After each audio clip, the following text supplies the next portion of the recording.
ఇంటర్లో ఎంపీసీ తీసుకోవాలా? ఎంపీసీ తీసుకుంటే ఫ్యూచర్ ఎలా ఉంటుంది? అడ్వాంటేజెస్ మరియు డిసడ్వాంటేజెస్ ఏంటో తెలుసుకోవాలంటే ఈ వీడియో లాస్ట్ వరకు చూడు. ఎంపీసీ అంటే మ్యాథమెటిక్స్, ఫిజిక్స్, కెమిస్ట్రీ. ఇంజనీరింగ్ మరియు టెక్నికల్ ఫీల్డ్లో కెరియర్ బిల్డ్ చేయాలనుకునే స్టూడెంట్స్ ఎక్కువగా ఈ గ్రూప్ చూస్ చేస్తారు. ఎంపీసీ తీసుకుంటే engineering, software, data science, architecture, defence వంటి చాలా కెరియర్ ఆపర్చునిటీస్ ఓపెన్ అవుతాయి. ఫ్యూచర్ స్కోప్ కూడా చాలా స్ట్రాంగ్గా ఉంటుంది. ఎంపీసీ స్టూడెంట్స్ జేఈఈ, ఈఎంసీఈటీ వంటి కంపిటేటివ్ ఎగ్జామ్స్కి ప్రిపేర్ అవ్వచ్చు. మంచి ర్యాంక్ వస్తే టాప్ కాలేజెస్లో అడ్మిషన్ ఛాన్స్ ఉంటుంది. కానీ ఎంపీసీలో మ్యాథ్స్ మరియు ఫిజిక్స్ సబ్జెక్ట్స్ కొంతమంది స్టూడెంట్స్కి చాలా టఫ్గా అనిపిస్తాయి. రెగ్యులర్ ప్రాక్టీస్ లేకపోతే మార్క్స్ మెయింటైన్ చేయడం కష్టం అవుతుంది. ఎంపీసీ స్టూడెంట్స్కి స్టడీ ప్రెషర్ మరియు లాంగ్ ప్రిపరేషన్ అవర్స్ ఎక్కువగా ఉంటాయి. టైం మేనేజ్మెంట్ చాలా ఇంపార్టెంట్ అవుతుంది. మ్యాథ్స్ మరియు టెక్నాలజీపై ఇంట్రెస్ట్ ఉంటే ఎంపీసీ ఒక పవర్ఫుల్ ఆప్షన్.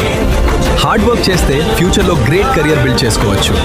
వీడియో నచ్చితే ఒక లైక్ కొట్టు, మీ ఫ్రెండ్స్కి షేర్ చేయి. ఇంకా ఎంపీసీ తీసుకోవాలనుకుంటున్నావా లేదా అనేది కామెంట్ చేయి. ఇలాంటి మరిన్ని ఎడ్యుకేషనల్ వీడియోస్ కోసం ఛానల్ని సబ్స్క్రైబ్ చేయడం మర్చిపోవద్దు.